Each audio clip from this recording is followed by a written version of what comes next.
Hey everybody, this is Preet from Doodling Art Preet, and today we are going to talk about the salt technique which is used in watercolor painting.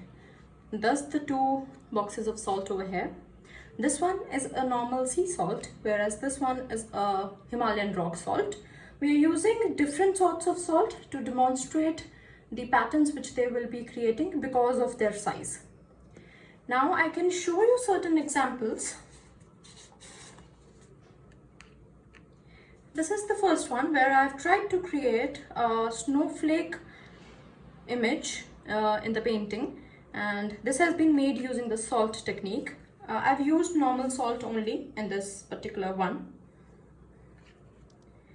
This is the second one where the salt technique actually represents the watercolor background. It's the water background for any lake.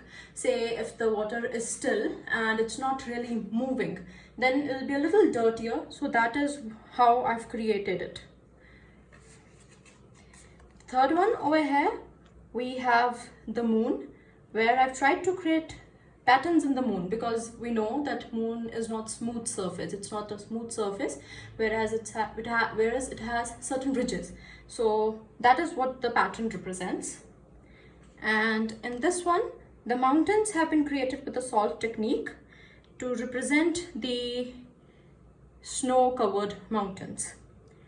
So this was an example for how we can use the salt technique in our paintings.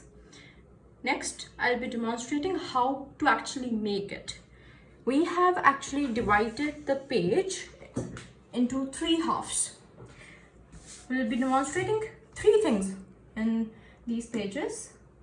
So let's get started. What I'm doing over here is I added some clear water, and then I added some paint.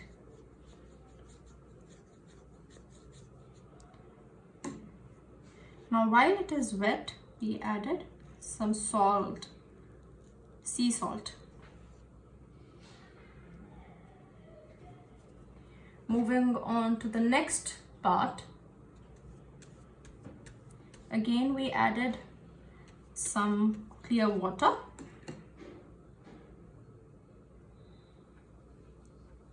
and then some paint, and instead of the sea salt we are adding rock salt. Will not disturb this because otherwise the patterns will not be formed. Now again we are moving on to the last part, where we added the clear water and we added the paint. Now I won't be adding any sea salt or rock salt or any sort of salt to this particular part, because I want it to dry up a bit before I start experimenting with it. So let's wait a bit.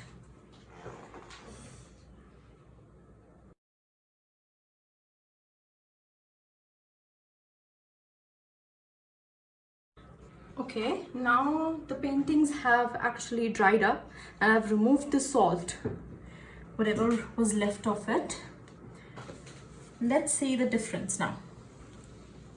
The first one, we can see that we had used very minute small amounts of salt, sea salt, and that's why the pattern that they have created over here is way different than what we created here.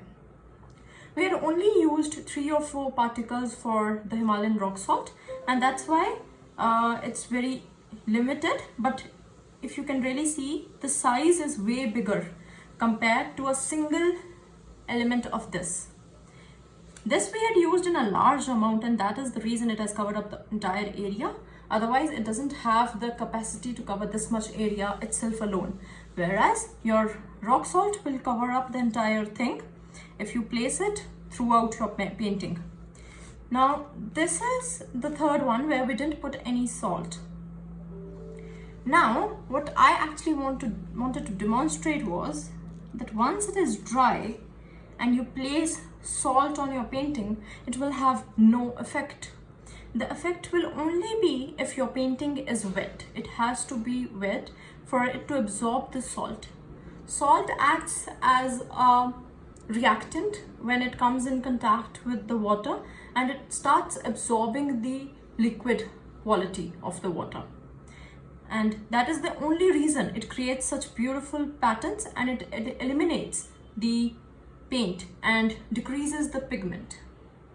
I hope this was of some help to you guys, and you will like and subscribe my channel